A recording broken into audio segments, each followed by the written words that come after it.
ও বৌদি, তুমি ঘরে বসে কি করছো? তাড়াতাড়ি বাইরে চলো, কারণ ছোট বৌদি বাপের বাড়ি থেকে বিয়ের সময় যে জিনিসগুলো এনেছে ওগুলো খুলে দেখছে। তাড়াতাড়ি চলো, দেখি গিয়ে ওই গরিব মেয়ে বাপের বাড়ি থেকে কি কি নিয়ে এসেছে। ও তাই নাকি? তাহলে তো দেখতেই হবে। বাবা, তোমার ছোট দাদার চয়েস একেবারে বলিহারি যায়, কারণ একটা গরিব ভিখারি মেয়েকে এত বড় লোকের শ্বশুর বাড়িতে তুলে এনেছে। ওই গরিব বউ কি আর জিনিসপত্র নিয়ে আসবে? একটাও দামি জিনিস হবে না মনে হয়। তুমি একদম ঠিকই বলেছো, আমার দাদার চয়েস মোটেই ভালো না, আর ওই মেয়েটাকে আমার মোটেই পছন্দ হয় না। ছোট বৌদি বলতেই তো ইচ্ছা করে না। এভাবেই ননদ তার বড় বৌদির সঙ্গে পিএনপিসি করতে শুরু করে, কারণ শ্রেয়ার বড় বৌদি অনেক বড়লোক পরিবারের মেয়ে। তাই শ্রেয়া যখন যা চায় তার বড় বৌদি সেটাই তাকে নিয়ে এসে দেয়। তাই শ্রেয়া সবসময় ঐশীর কোলে ঝোল টেনে কথা বলে, আর বড় বৌদির পাল্লায় পড়ে ছোট বৌদিকে অপমান করে, কারণ সে গরিব পরিবারের মেয়ে। কিছুক্ষণের মধ্যেই দুজনে মিলে বাইরে বেরিয়ে দেখে লতা সবার সামনে তার বিয়ের জিনিসপত্রগুলো খুলে দেখছে। আর সে যখন নিজের সুটকেস থেকে গহনা এবং শাড়িগুলো বের করে তখন, ইস মাগো, ছোট বৌদি তোমার বাপের বাড়ি থেকে কেমন কম দামি জিনিসপত্র দিয়েছে গো। এইগুলো তো বাটিক প্রিন্টের ছাপা শাড়ি। বিয়েতে কেউ বাপের বাড়ি থেকে বাটিক প্রিন্টের ছাপা শাড়ি আর তাঁতের শাড়ি দেয় নাকি?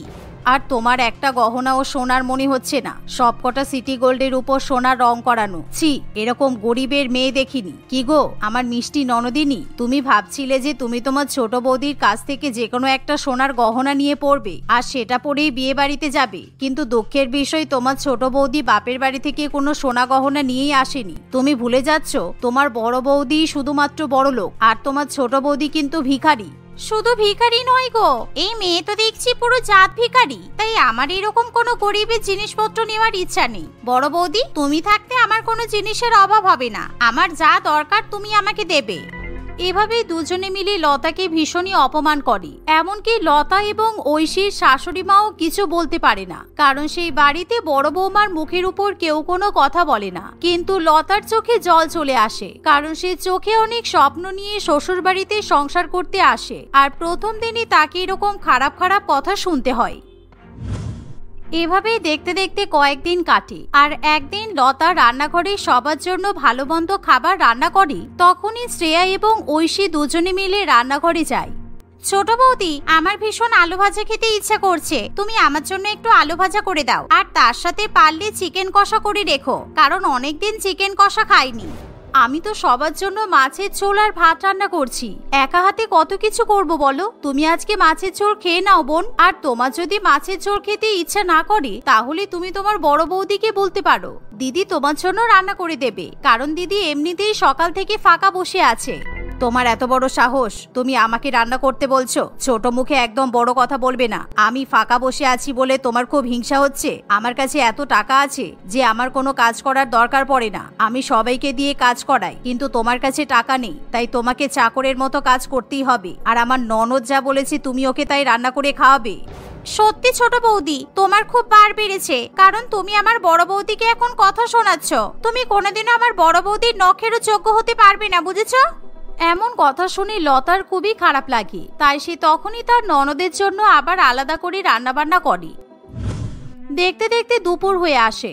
দুপুরবেলা যখন সবাই মিলে একসঙ্গে খাবার খেতে বসে, তখন লতা তার একমাত্র ননদের পাতে চিকেন, আলু ভাজা এবং ভাত পরিবেশন করে। ইস মাগো, কি বিচ্ছিরি রান্না করেছো। এটা আলু ভাজা হয়েছে, পুরো নুনে একেবারে ভর্তি, আর চিকেন গুলো সব কাঁচা, পুরো আষ্টে গন্ধ বেরোচ্ছে। আমি এই খাবার খেতে পারবো না, আমার বমি উঠে আসছে। আরে বুঝতে পারছো না, তুমি তখন রান্না করতে বলেছো বলে লতাই ইচ্ছা করে খারাপ রান্না করেছে, যাতে কোনোদিনও তুমি ওর কাছে কোনো কিছু খেতে না চাও। আমি এসব বদমাইশি ভালো করে বুঝতে পারি। বিশ্বাস করো, আমি ইচ্ছে করে কিছুই করিনি, আর রান্না করার পর আমি নিজে টেস্ট করে দেখেছি, সবকটা রান্না আমার ঠিক মনে হয়েছে। তার মানে আমি কি মিথ্যা কথা বলছি তোমাকে? তোমার রান্না যদি এতই টেস্টি হয় তাহলে তুমি নিজেই খাও, এই নাও। এই বলে শ্রেয়া তার ছোট বৌদির মুখে চিকেনের ঝোল এবং আলু ভাজা ছুড়ে দেয়। আর এরকম দৃশ্য দেখে পারমিতা দেবীর ভীষণই খারাপ লাগে। ছেড়ে দে শ্রেয়া, মানুষ মাত্র একদিন ভুল হতেই পারে। আর তোকে তোর বড় বৌদি সবসময় রেস্টুরেন্ট থেকে ভালো ভালো খাবার নিয়ে এসে খাওয়ায়, তবুও তোর খাওয়ার প্রতি লোভ যায় না কেন? আর শোন, তুই তো ছোট বৌদিকে এত কথা শোনাস না। মায়ের কথা শুনে শ্রেয়া একেবারে চুপ করে যায়, কিন্তু সেই বিষয়টা আবার ঐশীর একেবারেই পছন্দ হয় না। তাই ঐশী তার ছোট যাকে সবার সামনে ছোট করবে বলে ননদের জন্য তখনই অনলাইন থেকে বিরিয়ানি অর্ডার করে। কিছুক্ষণের মধ্যে বিরিয়ানি চলে আসলে বড় বৌদি এবং ননদ দুজনে মিলে একা একা সেই বিরিয়ানি খেয়ে ফেলে। এভাবেই দেখতে দেখতে আরো কিছুদিন কাটে। একদিন, বড় বৌদি, আজকে আমার বান্ধবীর জন্মদিন, তাই আমি ভেবেছি তোমার ওই হলুদ শাড়িটা পরবো, আর তার সাথে তোমার যে ডায়মন্ডের নেকলেস আছে ওই নেকলেসটা পরে যাব। তোমার ওই শাড়ি আর নেকলেস পরলে আমাকে খুব ভালো লাগবে, বলো? হ্যাঁ, ভালো তো লাগবে, কিন্তু তুমি কি জানো কালকে তোমার ছোটদা তোমার ছোট বৌদিকে একটা আরো ভালো শাড়ি আর অনেক দামি একটা নেকলেস নিয়ে এসে দিয়েছে। তুমি চাইলে তোমার ছোট বৌদির থেকেও ওটা চেয়ে নিতে পারো, কারণ আমার জিনিস তোমাকে ফেরত দিতে হবে, কিন্তু ছোট বৌদির জিনিস তোমাকে ফেরত দিতে হবে না। ওগুলো তুমি সারা জীবন তোমার কাছেই রাখতে পারবে। বড় বৌদির মুখে এরকম কথা শুনে শ্রেয়ার খুবই ভালো লাগে। তাই তখনই শ্রেয়া তার ছোট বৌদির কাছে যায় আর তার কাছ থেকে শাড়ি এবং গহনা চেয়ে বসে। আসলে ওই শাড়ি আর নেকলেসটা আমি একদিনও পরিনি, তাই তুমি সাবধানে জিনিসগুলো ব্যবহার করো, কারণ তোমার দাদা বিয়ের পর প্রথম আমাকে এগুলো উপহার দিয়েছে, আর আমি চাই এগুলো যেন আমার কাছে সারা জীবন অক্ষত অবস্থায় থাকে। টাকার মুরত নেই, আবার বড় বড় কথা। আমার দাদার টাকা দিয়ে কেনা জিনিস আমি যেভাবে ইচ্ছা ব্যবহার করতে পারি। এই জিনিস আমি তোমাকে ফেরত দেব না। বড়লোক শ্বশুর বাড়িতে বিয়ে হয়েছে বলে তুমি নিজেকে বড়লোক মনে করো না, ঠিক আছে? এই বলে শ্রেয়া তার ছোট বৌদির শাড়ি এবং নেকলেস নিয়ে সেখান থেকে চলে যায়। এভাবেই আরো কিছুদিন কাটে। আর একদিন ঐশী তার ননদ শ্রেয়াকে নিয়ে শপিং মলে শপিং করতে যায়। সেখানে যাওয়ার পর ঐশী বলে, তুমি আমার বোনের মতো, তাই আমি তোমাকে ননদ হিসেবে একদমই দেখি না, নিজের বোন হিসেবে দেখি। তাই জন্যই আমি আজকে তোমাকে শপিং করাতে নিয়ে এসেছি। আজকে সকালবেলা বাবা আমাকে অনেক টাকা পাঠিয়েছে, তাই আমি ভাবলাম ওই টাকা দিয়ে তোমাকে আমি জিনিসপত্র কিনে দেব। হ্যাঁ জানি বড় বৌদি, তুমি অনেক ভালো, কিন্তু আমার ছোট বৌদি মোটেই ভালো না। আরে ও ভালো হবে কি করে, কারণ ও তোমাকে সবসময় হিংসা করে, তোমাকে মোটেই পছন্দ করে না। আর তুমি আমাকে বেশি ভালোবাসো বলে ও খুব রেগে যায়, কিন্তু তুমি ওকে নিয়ে বেশি ভেবো না। আর তুমি সবসময় যেমন ওর সঙ্গে খারাপ ব্যবহার করো সেটাই করবে, আর ওকে ভালো করে বুঝিয়ে দেবে যে আমি ওর থেকে অনেক ভালো। ঐশীর কথা শুনে শ্রেয়া খুবই খুশি হয়। আর কিছুক্ষণের মধ্যেই তারা শপিং করে যখন বাড়িতে ফিরে আসে তখন তাদের কাছে লতা আসে, কারণ শ্রেয়া আজকে কলেজে খুব ভালো রেজাল্ট করে পাশ করেছে। তাই লতা তার একমাত্র ননদের জন্য পায়েস এবং মাটন বিরিয়ানি রান্না করে। তোমাকে অনেক অভিনন্দন শ্রেয়া, তুমি কলেজে টপ করেছো, এটা শুনে আমি খুব খুশি হয়েছি। এই নাও, আজকে পায়েস খেয়ে মিষ্টি মুখ করো, তারপর বিরিয়ানি খেয়ে নিও। আমি জানি তুমি বিরিয়ানি খেতে খুব পছন্দ করো, তাই আমি তোমার জন্য মাটন বিরিয়ানি রান্না করেছি। না ছোট বৌদি, তোমার হাতে রান্না খাওয়ার আমার কোনো ইচ্ছা নেই, কারণ আমি জানি তুমি আমাকে হিংসা করো, আর আমি যে ভালো রেজাল্ট করেছি সেটা তুমি মোটেই পছন্দ করছো না। তাই তুমি যদি এই পায়েসের মধ্যে বদমাইশি করে বিষ মিশিয়ে রাখো তখন আমি কি করব? আমি তোমার হাতের কিছুই খাবো না। আমাকে বড় বৌদি বাইরে থেকে ভালো মন্দ খাবার খাইয়ে নিয়ে এসেছে। এই বলে শ্রেয়া তার বড় বৌদিকে সঙ্গে নিয়ে সেখান থেকে চলে যায়। ছোট বৌমা, তুমি একদম মন খারাপ করো না। আসলে আমার বড় বৌমা অনেক বড় লোক তো, তাই টাকা পয়সা দিয়ে আমার মেয়েটার মাথা একেবারে খেয়ে ফেলেছে। আর আমার মেয়ে বড় বৌদিকে ছাড়া কাউকে চেনে না, কিন্তু ও যখন বুঝতে পারবে যে ওর বড় বৌদি ওর ভালো চায় না, তখন কিন্তু ও ঠিক ভালো হয়ে যাবে।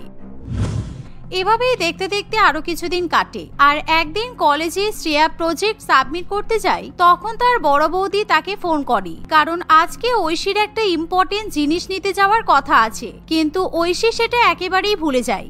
বোন, আজকে স্টার মল থেকে আমাকে একটা গুরুত্বপূর্ণ জিনিস নিয়ে আসতে হবে, আর আজকে ওই জিনিসটা নিয়ে আসার একেবারে শেষ দিন। আমি কিন্তু এখন বাপের বাড়িতে যাচ্ছি, কারণ মা আমাকে একটু ডেকেছে। তাই তুমি আজকে বাড়ি আসার সময় শপিং মল থেকে জিনিসটা নিয়ে চলে এসো। কিন্তু বৌদি, আজকে তো আমি কলেজে প্রজেক্ট সাবমিট করতে এসেছি, তাই আমি কখন কলেজ থেকে বেরোবো বুঝতে পারছি না। আমার যদি দেরি হয় তখন কি হবে? ঐশী কিছুতেই তার ননদের কথা শুনতে চায় না, তাই শ্রেয়ার কিছু করার থাকে না। কিন্তু কলেজে প্রজেক্ট সাবমিট করতে গিয়ে এবং বন্ধু বান্ধবীদের সঙ্গে গল্পগুজব করতে গিয়ে শ্রেয়া তার বড় বৌদির কথা একেবারে ভুলে যায়। তাই শ্রেয়া যখন বাড়ির দিকে রওনা দেয় তখনই স্টার মলের সামনে গিয়ে হঠাৎ করে তার বড় বৌদির কথা মনে পড়ে, কিন্তু ততক্ষণে স্টার মল বন্ধ হয়ে যায়। এবার আমি কি করব? বৌদি আমাকে বারবার বললো যে জিনিসটা নিয়ে বাড়িতে ফিরতে, কিন্তু আমি তো ভুলেই গেছি। বড় বৌদি মনে হয় আমার উপর খুব রেগে যাবে। এই ভেবে শ্রেয়া তখনই ভয়ে ভয়ে বাড়িতে ফিরে আসে। কি? তোমাকে আমি কতবার করে বললাম স্টার মলে আমার একটা পছন্দের কসমেটিক্সের উপর 50% অফ চলছে, আর আজকে সেটা শেষ দিন। তোমাকে আমি টাকাও পাঠিয়েছিলাম, কিন্তু তুমি তবুও আমার জন্য কসমেটিক্সটা নিয়ে আসতে পারলে না। তুমি বলছো তুমি ভুলে গেছো? হ্যাঁ বড় বৌদি, কিন্তু তুমি এত ওভার রিঅ্যাক্ট করছো কেন? তোমার কাছে তো টাকার অভাব নেই, তাহলে তুমি বেশি টাকা দিয়ে কসমেটিক্সটা কিনে নাও। আমি সত্যি ভুলে গেছি, আমি কি করব বলো? তোমার মুখে ভুলে যাওয়া শব্দটা মানায় না। তুমি যখন যা চাও আমি টাকা পয়সা খরচা করে তোমাকে জিনিসপত্রগুলো কিনে দিই। তুমি কি ভাবলে এমনি এমনি নাকি? আমি আসলে টাকা খরচা করে একটা চাকর পুষেছি, যাকে দিয়ে আমি সবসময় কাজ করাতে পারবো, আর তুমি হলে আমার সেই চাকর। আর আজকে আমি তোমাকে একটা কাজ করতে দিয়েছি, তুমি আমার মুখের উপর এসে বলছো তুমি ভুলে গেছো। বড় বৌদির মুখে এরকম কথা শুনে শ্রেয়ার ভীষণ পরিমাণে খারাপ লাগে। তখনই তার চোখ দিয়ে জল পড়তে শুরু হয়। ঠিক তখনই লতা সেখানে এসে শ্রেয়াকে বাঁচায়। ঠিক আছে দিদি, ও না হয় ভুল করেছে, তাই বলে তুমি ওকে এত খারাপ খারাপ কথা বলো না। ও আমাদের একমাত্র ননদ, ও কারো চাকর নয়, তাই তুমি কিন্তু ওকে চাকর বলতে পারো না। লতা এই কথা বললে ঐশী একেবারে চুপ করে থাকে, কারণ সে সত্যিই মনে মনে বুঝতে পারে যে আজকে সে তার একমাত্র ননদকে অনেক উল্টোপাল্টা কথা বলে ফেলেছে। অন্যদিকে শ্রেয়াও ভালো করে বুঝতে পারে যে তার ছোট বৌদি তাকে কতটা স্নেহ করে, কিন্তু তার বড় বৌদি মোটেও তাকে প্রকৃত ভালোবাসে না। তাই সেদিন থেকে শ্রেয়া কখনোই তার ছোট বৌদি এবং বড় বৌদির মধ্যে ভেদাভেদ করে না। সে এখন বিশেষ করে তার ছোট বৌদির কথা শুনে চলে। পারুল এবং তার স্বামী একটি গ্রামে থাকতো। তাদের একটি বিরিয়ানির দোকান ছিল। সেই দোকানে পারুল বিরিয়ানি বানাতো আর সঞ্জয় টাকা পয়সার খেয়াল রাখতো। এভাবেই তাদের দিন বেশ ভালোই কাটছিল। হঠাৎ করে জিনিসপত্রের দাম মাত্রা ছাড়তেই পারুল ও সঞ্জয় দুজনেই সমস্যায় পড়ে। তারা বুঝে উঠতে পারে না কিভাবে তারা তাদের বিরিয়ানির দোকান থেকে আবার আগের মতো ইনকাম করতে পারবে।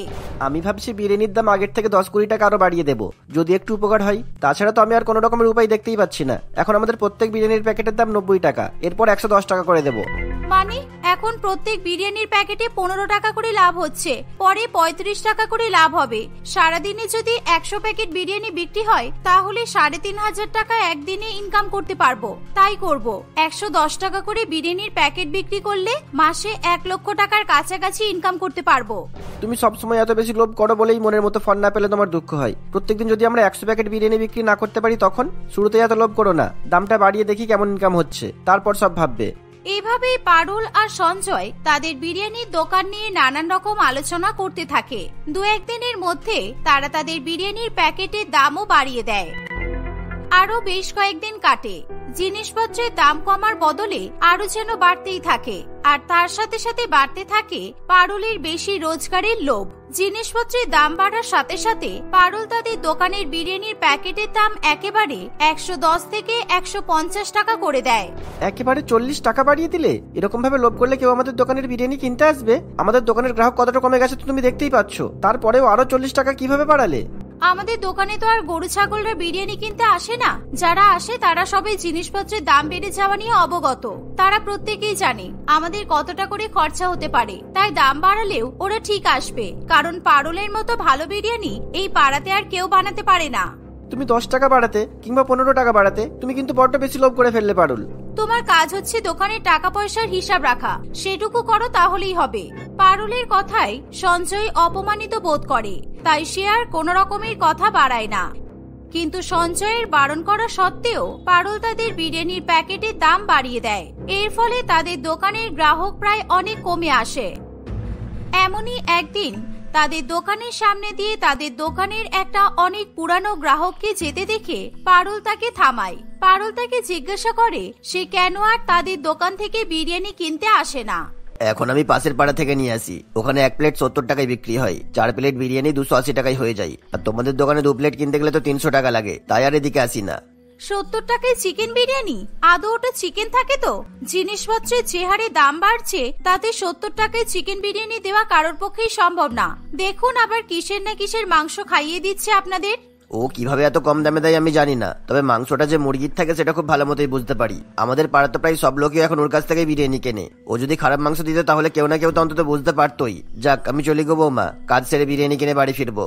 মোহন বাবুর মুখে এমন কথা শুনে পারুলের মাথায় জেদ চেপে ওঠে।